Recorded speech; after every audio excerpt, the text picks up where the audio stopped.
पहले हम कवर कर चुके हैं इंडियन काउंसिल एक्ट 1892 तक। उसके बाद हम स्टार्ट करते हैं, उसी को हम कंटिन्यू करते हैं, इंडियन काउंसिल एक्ट ऑफ 1909, जिसको हम मॉर्ले मिंटो रिफॉर्म भी बोलते हैं। ओके, मॉर्ले मिंटो रिफॉर्म हम इसको क्यों बोलते हैं, क्योंकि उस टाइम पे जो लॉर्ड मॉर्ले थे वो आपके सेक्रेटरी थे। ठीक है, ये आपको पता होगा कि सेक्रेटरी की जो पोजीशन थी, जो डेजिग्नेशन थी, वो कब से स्टार्ट हुई थी।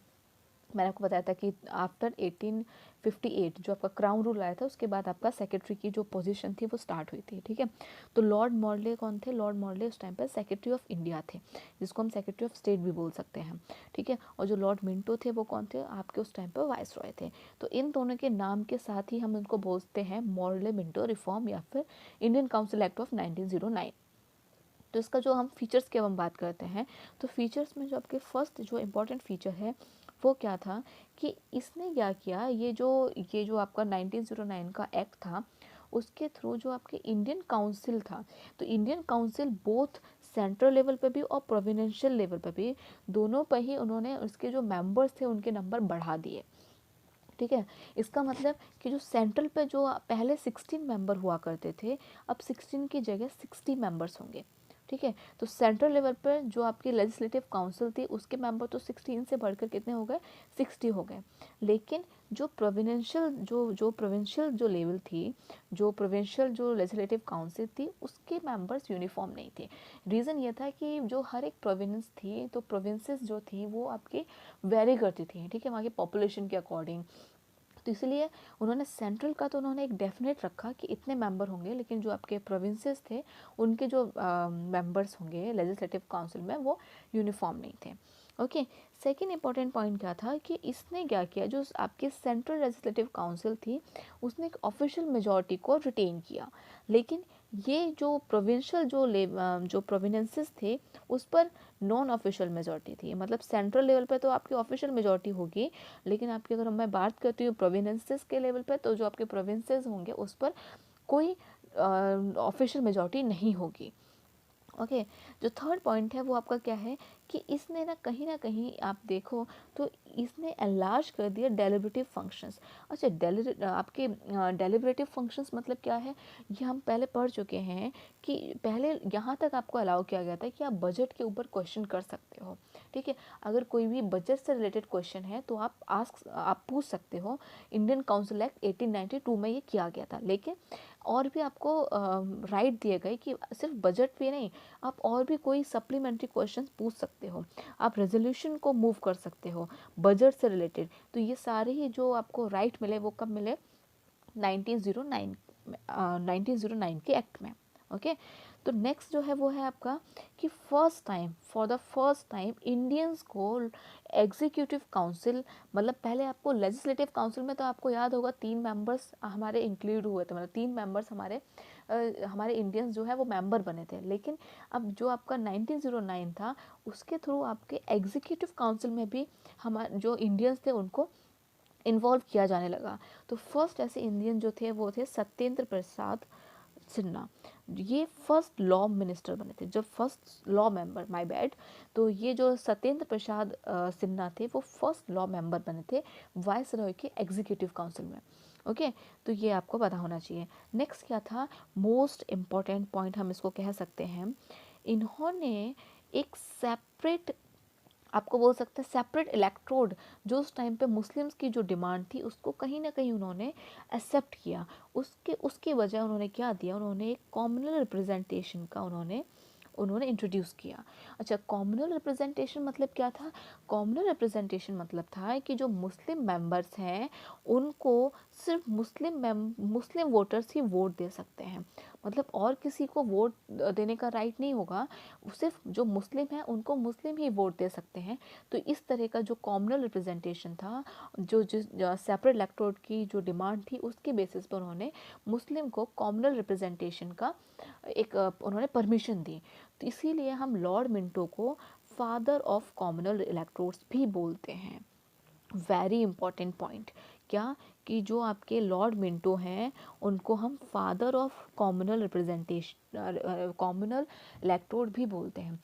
रीज़न क्या है? क्योंकि उन्होंने कॉम्युनल रिप्रेजेंटेशन मुस्लिम्स को उन्होंने प्रोवाइड किया था। ओके, तो होप आपको समझ में आ गया होगा कि कॉम्युनल रिप्रेजेंटेशन मतलब क्या है। ओके, नेक्स्ट पॉइंट क्या है?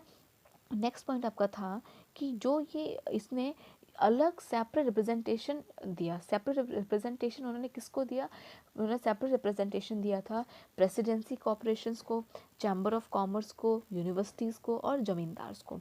तो ये सारे ही पॉइंट्स आपके इंडियन काउंसिल एक्ट ऑफ 1909 में के अंडर में आते हैं। ठीक है, ये सारे आपको पता होना चाहिए। नेक्स्ट हम स्टार्ट करते हैं। नेक्स्ट है आपका गवर्नमेंट ऑफ इंडिया एक्ट 1919। तो गवर्नमेंट ऑफ इंडिया एक्ट 1919 जो है, अच्छा इसके थ्रू क्या हुआ, धीरे धीरे जो ब्रिटिशर्स थे उन्होंने कहीं ना कहीं एक रिस्पॉन्सिबल गवर्नमेंट को इंट्रोड्यूस करने की एक बोल सकते हैं कि इनका इन्होंने और एक स्टेप आगे लिया। ठीक है, एक उन्होंने रिस्पॉन्सिबल गवर्नमेंट इंडिया में उन्होंने इंट्रोड्यूस कराने के लिए उन्होंने एक स्टेप आगे लिया। तो इसका मतलब क्या था कि जो 1919 में जो एक्ट उन्होंने एक फ्रेम किया वो फोर्स में आ पाया 1921 तक, मतलब 2 साल लगे थे।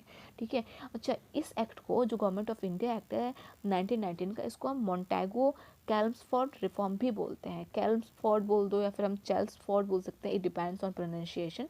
ओके, तो अच्छा मॉन्टेगो कौन थी, आपको समझ में आ गया होगा। मॉन्टेगो मतलब उस टाइम पे उस सेक्रेटरी रहे थे हमारे, और जो लॉर्ड चैम्समोट थे या फिर कैल्म्सफोर्ड थे वो उस टाइम पर वाइसरॉय ऑफ इंडिया थे। ओके, तो ये इतना आपको समझ में आना चाहिए। नेक्स्ट इसके हम कुछ एक फीचर्स की बात करेंगे। तो फीचर्स इसके कौन कौन से थे? तो जो फर्स्ट फीचर है वो क्या है आपका? जो फर्स्ट फीचर है वो है आपका कि इसने, तो इस एक्ट के थ्रू क्या होता है, इस एक्ट का जो फर्स्ट इम्पॉर्टेंट फीचर है वो है कि इसने सेंट्रल और आपके जो प्रोविंसेस थे उनकी जो भी आप बोल सकते हो कि जो उनके एक जो सब्जेक्ट्स थे उनको उन्होंने डिवाइड कर दिया। ठीक है, डिवाइड करने का मतलब कैसे कि सेंट्रल के अंदर में उन्होंने रख दिया कि आपके ये सब्जेक्ट है, आप इनके लिए आप अपने अकॉर्डिंग लॉज और रूल्स बना सकते हो। फिर उन्होंने कुछ एक सब्जेक्ट्स को उन्होंने प्रोविनेंसेस लेजिस्लेचर में रखा और उन्होंने बोला कि आप इनके लिए इन पर्टिकुलर सब्जेक्ट्स के लिए आप लॉ बना सकते हो। तो ये पता होना चाहिए। नेक्स्ट इंपॉर्टेंट पॉइंट ये था कि अब ये क्या था कि अभी तक तो सिर्फ 2 पार्ट्स में डिवाइडेड था, एक तो था सेंट्रल, एक था आपका प्रोविनेंशियल। लेकिन इस एक्ट ने जो आपके प्रोविनेंशियल सब्जेक्ट्स थे उसको फर्दर 2 पार्ट में डिवाइड कर दिया।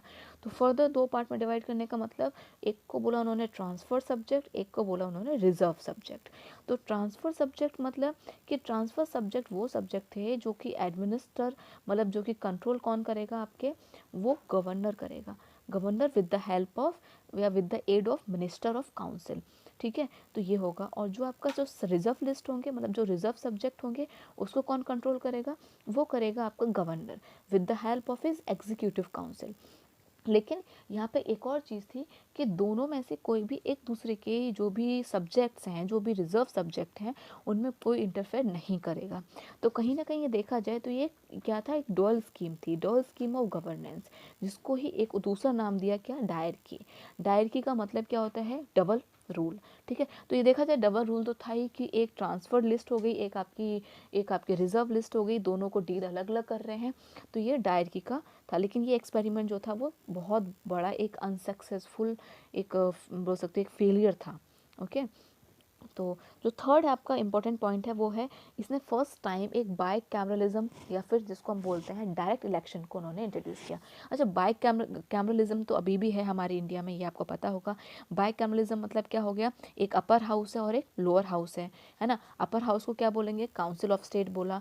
जो लोअर हाउस उसको क्या बोला, लेजिस्लेटिव असेंबली बोला। तो ये हमें पता है।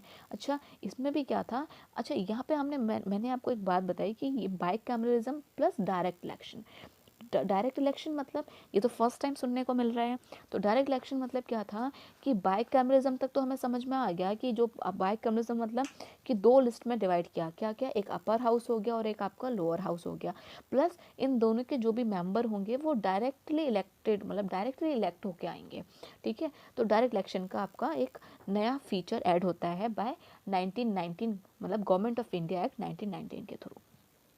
नेक्स्ट फोर्थ पॉइंट क्या था कि इसने बोला कि भाई आपके 6 मेंबर हैं, 6 मेंबर हैं वाइसरॉय एग्जीक्यूटिव काउंसिल के। तो ये उन्होंने बोला कि हर 6 मेंबर्स में से 3 मेंबर जरूरी हैं कि वो इंडियंस हो।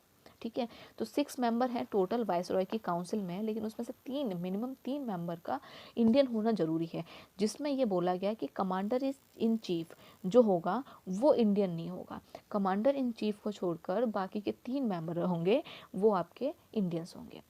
नेक्स्ट क्या बोला कि ये इसने जो आपको पता है कि जो ये आपका ये हम पहले पढ़ चुके हैं कि कॉम्युनल रिप्रेजेंटेशन जो था, कॉम्युनल रिप्रेजेंटेशन। अच्छा, नेक्स्ट क्या था इंपॉर्टेंट पॉइंट? नेक्स्ट था कि अभी हम पहले पढ़ चुके हैं कॉम्युनल रिप्रेजेंटेशन सिर्फ मुस्लिम्स को दिया गया था। तो कॉम्युनल रिप्रेजेंटेशन मुस्लिम्स को दिया गया था बाय इंडियन काउंसिल एक्ट 1909। लेकिन यहाँ पर कॉम्युनल रिप्रेजेंटेशन को मुस्लिम्स के अलावा भी और को दिया गया। किस किस को? सिख को दिया गया, इंडियन क्रिश्चियंस को दिया गया, एंग्लो इंडियंस को दिया गया और यूरोपियंस को दिया गया।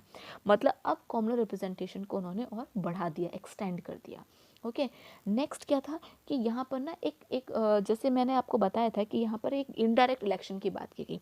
तो इनडायरेक्ट इलेक्शन में ये नहीं कि आपको कोई भी जाके जाएगा और सबको वोट देने का राइट है, ऐसा नहीं था। उन्होंने यहाँ पर जो राइट देने का, जो मतलब वोट देने का जो राइट था, वो एक लिमिटेड लोगों को दिया। और वो जो लिमिटेड लोग थे उनमें उन्होंने किस बेसिस पर उन्होंने डिवीज़न किया? उन्होंने डिवीज़न किया basis of property, basis of tax, basis of education. मतलब इस बेसिस पर उन्होंने एलिजिबिलिटी निकाली कि कौन कौन एलिजिबल होंगे वोट देने के लिए। ओके, प्लस जो आपका गवर्नमेंट ऑफ इंडिया एक्ट 1919 था, उसके थ्रू एक और न्यू ऑफिस आपकी क्रिएट होती है। उस ऑफिस को हमने क्या बोला? High commissioner office for India. Okay, ये था, ये सिर्फ नाम था हाई कमिश्नर फॉर इंडिया, लेकिन ये इसकी ऑफिस थी कहाँ पर? लंदन में। ये भी पता होना चाहिए, ठीक है। तो ये कहीं ना कहीं ये जो ऑफिस थी वो आपकी इंडियंस के लिए थी, लेकिन ये फंक्शन कहाँ में रह के करेंगे? लंदन में रह के करेंगे। ओके, नेक्स्ट क्या था? अब इसने ना पब्लिक सर्विस कमीशन स्टैब्लिश होता है 1919 के थ्रू। तो इसमें सेंट्रल पब्लिक सर्विस कमीशन भी स्टैब्लिश होता है, और जो कि क्या करेगा? जो रिक्रूट करेगा सिविल सर्वेंट्स को। स्टैब्लिश कब होता है? 1926 में। ये आपको फीचर्स पता होना चाहिए। नेक्स्ट क्या था? इसने कहीं ना कहीं देखा जाए कि अभी तक आपको पता है कि बजट की बात की गई थी, तो बजट में हमें राइट दिया गया कि हम बजट के बेसिस पे हम उसमें क्वेश्चन पूछ सकते हैं। लेकिन 1919 के थ्रू क्या गया कि अब बजट को ना अलग किया गया। उन्होंने बोला कि भाई बजट, एक सेंट्रल बजट तो आप पास करते हो, लेकिन सेंट्रल बजट में से अब आपको जो प्रोविंशियल जो बजट होंगे अब उनको अलग करो। एक यूनिफॉर्म बजट ना ला के आप जो आपके जिस लेवल पे आपकी गवर्नमेंट है, जैसे कि सेंट्रल जो लेवल पर है, आपने कुछ एक जो सब्जेक्ट है वो अपने सेंट्रल गवर्नमेंट को दे रखे हैं, मतलब सेंट्रल एक जो लेजिस्लेटिव काउंसिल उसको दे रखे हैं, दूसरा आपका प्रोविंशियल जो लेजिस्लेटिव काउंसिल है उसको दे रखे हैं। तो आप उस बेसिस पे ही बजट लेके आओ।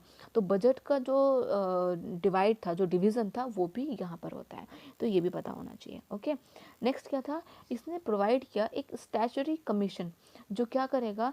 जो इंक्वायर करेगा, मतलब जो कि देखेगा हर एक 10 साल के बाद में हर एक रिपोर्ट को, और उसके ऊपर वो देखेगा कि भाई ये जो कमेटी थी या ये जो रिपोर्ट थी, क्या उसने अच्छे प्रॉपर फंक्शन किया या नहीं किया। तो ये सारे ही आपके किस में आते हैं? मॉन्टेगो कैल्मस्फोर्ड रिफॉर्म, या फिर इसको हम गवर्नमेंट ऑफ इंडिया एक्ट भी बोलते हैं। ठीक है, तो होपफुली आपको समझ में आया होगा। अच्छा, यहाँ पर एक और मैं पॉइंट इंपॉर्टेंट बताना भूल गई कि मॉन्टेगो कैल्मस्फोर्ड जो रिफॉर्म था वो था, उन्होंने जब इंडियंस ने प्रोविंशियल ऑटोनॉमी की डिमांड की थी, जब प्रोविंशियल ऑटोनॉमी की डिमांड की तो उनको उसके लिए ये सारी उन्होंने लिस्ट दी थी। ठीक है, जैसे कि हाई कमिश्नर की ऑफिस हो गई, सेपरेट इलेक्टोरस उन्होंने एक्सटेंड कर दिया था, बाइकैमरलिज्म या फिर डायरेक्ट इलेक्शंस को उन्होंने यहाँ पे इंट्रोड्यूस किया था, डायरेक्ट डायरकी को यहाँ पे इंट्रोड्यूस किया था। ये तो सारी ही चीज़ें आपको पता होनी चाहिए। ठीक है, hope you enjoyed this session. Thank you so much.